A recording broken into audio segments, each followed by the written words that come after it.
Hey Joe, it's Folks here. Today I saw this ad pop up in my Facebook newsfeed and I thought it was a great and easy store idea that basically anybody could start and make a bunch of profits, so I wanted to make a video about it today. As you can see, they are selling print-on-demand doormats, and these are products that likely make over $20 in profit. And today I'm going to talk about how I would start a store like this even if I was a complete beginner with no experience. Now, the store that is actually selling this is personalizeddoormats.com. At the top here, it says that they have delivered 150,000 logo mats so far. As we scroll through, we'll look at some of their pricing. If we look at their average price and they have sold 150,000 mats, that means they've likely made over $15 million in sales on their store. Now, obviously, this store here seems to be doing primarily products for different businesses. If you wanted to do that, you could, but in today's video, like I said, I'm going to share what I would do if I was starting from scratch. And if you wanted to follow along with this, you could use my free print-on-demand course to help you to build your store and get started with social media marketing. It's called POD for Dummies. Inside is over 30 videos showing you how to build your store and get all of your social media pages set up. Like I said, it is completely free and there is a link down in the description. And first, let's break down the product. What we're talking about here is a print-on-demand doormat. One supplier you could use for something like this would be a print-on-demand company I've talked about a lot here on the channel, Shine On. Another option would be a print-on-demand company called T-Launch. Now, they have doormats that are obviously a little bit of a different style here. These ones are made of that choir material. I think I'm pronouncing that correctly, while Shine On's here are actually printed and in full color. Both options would allow for a decent amount of profit to be made.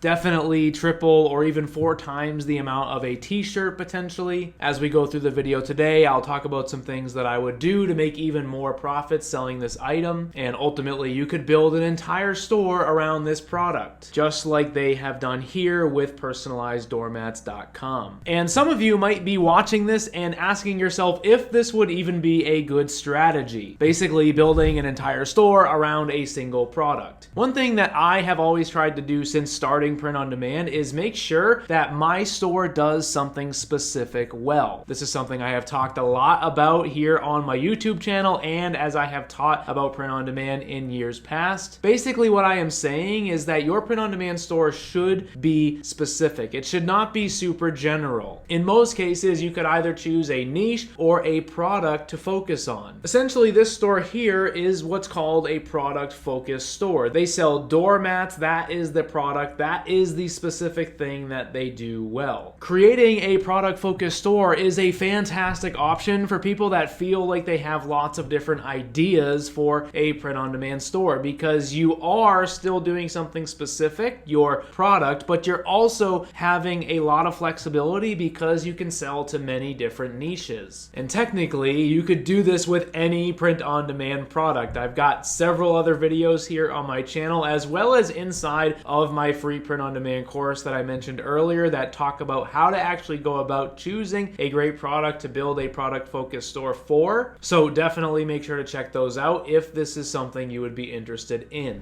And ultimately, if I was starting something like this, I would take the more broad route and I would try to go after multiple niches. For example, I could name the store something like mancavemats.com, and I could make different doormats that someone would put inside of a finished basement or something like that, and my designs would be based on things like hunting or fishing or beer or other niches that would make sense going into a man cave. What you could also do as well though is you could make it more niche specific, meaning you could still have the product as the focus, but you could also layer in a specific niche. For example, you could create a store called GameRoomMats.com where your niche is gaming and all you do is make doormats with a gaming themed design for someone to put inside of their game room. Either option, in my opinion, do have some potential benefits, but at the same time, they also have some negatives. Keeping things a little bit more broad would allow you to have more flexibility with your niches, especially when you compare that to the single niche product focused option that I described with the Game Room Mat store. If you were going to start something like this, the first step would be obviously choosing a name. Ultimately, your name is going to decide decide your direction as you continue. If you keep it more open-ended, like mancavemats.com, you can make designs for multiple niches. Now, like I said, this store here is pretty much doing this for businesses, which I think is the major difference between how I would approach this and how they are. Now, obviously, if we scroll down here, they do have some rather generic residential mats down here. I personally think that the key is making niche-specific designs for various niches on doormats. Essentially, what I would be doing is making niche-specific designs like this one here, or even this one here. Doormats are something that basically anybody could buy. That's because most people are going to have a door that's going to let them into where they live, or they're going to have a specific room in their house that is going to have a door where the doormat could go. However, there's also the possibility of doing something like this here. It says, "Welcome Mrs. Smith's class." Basically, this is a doormat that would not go in someone's home. It would go inside of the classroom. We also have this option here. It says Cameron's garage. Essentially, this would go inside of someone's garage at their house, or maybe even inside of their business. Maybe they are a mechanic and they have their own shop. They could put something like this in there. You could also do something like this here for someone who is a barber. Now, they don't have to have their own barber shop. This could just go in the shop that they work in right next to their station. The fact is that there are so many different directions that you could go in with this type of a store idea. That's why I said earlier, this is something that basically anybody could start, because at the end of the day, there is going to be so many different options that you could explore. And if I personally was going to get started with this, what I would do to make sure that I stay on track is the same thing that I have done in the past when I have opened product-focused stores. Instead of choosing like 11 different niches to begin making designs for, what I would try to do is narrow it down to like 3, 4, or 5 niches. That way I'm not going in too many different directions at once, but I'm also still able to test several different things. And I would ultimately try to make about 4 designs per niche. This means that I could start the product-focused store with a minimum of about 12 designs. This is going to allow me to not only start quickly, but it's also going to allow me to throw a decent net. What I mean by that phrase is it's going to allow me to test a decent amount of things to see if I am on the right track or not. Basically, if I made designs for like 3, 4, or 5 niches and made 0 sales, I would probably assume that I have made some major mistakes. Whether it is with my design concepts or with the niches I have chosen, I would then have to figure that out. Now, one major tip that I would have for you if you are thinking about trying your hand at a product-focused store like this would be to make sure that you are implementing personalization in some way. Ultimately, these doormats truly come alive when you allow someone to add a custom name or the name of a place or even a location like a city or a state or something like that that makes the doormat a little bit more personal to them. Sometimes I think that with this specific product, if you're not having some sort of personalized element in the design, it kind of loses its coolness and might not result in as many sales as you want. Like I mentioned at the beginning of the video, I do have a free course called POD for Dummies. Inside, I have several videos talking about how to actually do print-on-demand personalization. So if that's something that interests you, like I said, there is a link down in the description. And like I said, I saw this ad this morning and I decided that this would be a cool video to make. Hopefully you thought so as well. And if you're somebody that feels like you might be trying to start something like this, let me know down in the comments. And as always, if you have any questions, please leave those there as well. Thank you guys for watching, and I will see you in the next video.